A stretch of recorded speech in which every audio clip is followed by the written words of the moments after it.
Hello everyone. তখন ready হয়ে আমরা বাইরে গেছি অনামিকা তার বাড়ি যাওয়ার লেগা। আমরা তো ভাবছি হয়তো বা তার আশীর্বাদ আমরা মিস করবো, আমরা পাইতাম না, কারণ তার আশীর্বাদের টাইম আসছিল 12টা থেকে 1টা, ঠিক কত অবধি মনে নাই। আর যতটা আশীর্বাদের থেকে বিয়ের দিন অবধি যতটা লেট হয়েছে সবটা অস্মিতার লেগে, এই ধরো আয় নাটকে। তাই জানে লেট হয়েছে, আমি এই জায়গার মধ্যে আইসি তাই লেগে দাঁড়াইছি 5 মিনিট। তাই বাজারে গেছে থ্রেডিং করতো 12:30টায়, তাহলে তাই কোন সময় আইসে রেডি হয়েছে। তো চলো এরপর দেখে গিয়ে তাই আসলে পাই কি পাই। তো এখন আমরা আই ফেললাম তারাবাড়িতে। তারাবাড়ির অবস্থা খুবই খারাপ, যেহেতু বৃষ্টি হয়েছে।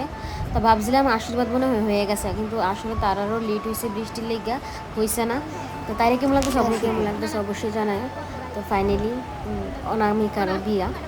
তো এই দিনটা দেখলে হয়তো মনে হয় আমরা সবাই অনেক বড় হয়ে গেছি গা। তো মৌসুমি যে সময় বিয়ে করছে, মৌসুমিরও হয়তো দেখা লাগছিল তাই অনেক বড় হয়ে গেছে, কখন সংসারও করে লেতেছে হইতে গেলে। তো এই অনামিকা অনেক বড় হয়ে গেছে, তার আশীর্বাদ শুরু হইব। দেখো তাই আসলে ডরে কী করবো না বুঝতে পারতেছে না, কইতেছে দেখ সব কিছু ঠিক আছে নি, যতই আসুক না গেলে তাই কিন্তু ঠিকই ডর লাগতেছিল। আর এই টাইমটা কিন্তু সব মেয়েরই ডর লাগে একটা। তো এদিকে ফার্স্টে ঠাকুরমশাই পেয়ে গেছে, আর সর্বপ্রথম ঠাকুরমশাই আশীর্বাদ করে। তো ঠাকুরমশাই প্রথমে যা যা করণ লাগে ওইসব করতেছে, তারপরে একের পর এক আশীর্বাদ করব। ফার্স্টে আঙ্কেল আন্টি আশীর্বাদ করবো, তারপরে ছেলের বাড়ির সবাই আস্তে আস্তে আশীর্বাদ করবো।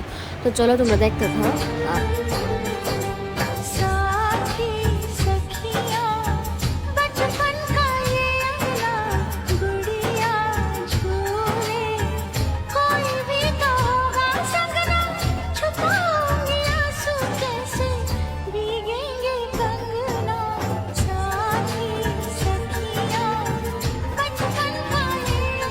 তো আশীর্বাদ কমপ্লিট হওয়ার পরে আমরা খাওয়া দাওয়া করতে গেছি, আর যেহেতু তাইও ফটোশ্যুটে লেগে যায় বোগা।